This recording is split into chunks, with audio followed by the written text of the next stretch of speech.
ચાલો આપણે જઈએ છીએ મહીસાગર વન જોવા માટે।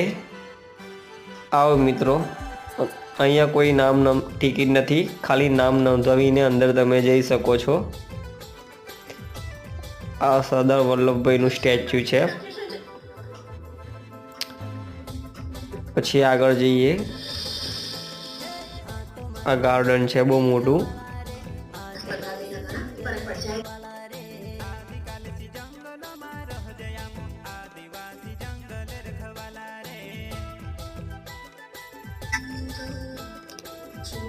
અહીંયા બહુ મસ્ત બેસવા માટે પણ જગ્યા બનાવી છે।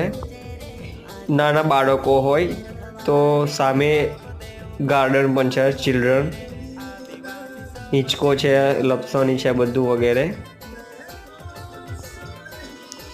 ચલો ભાગ 2 માં જઈએ હવે।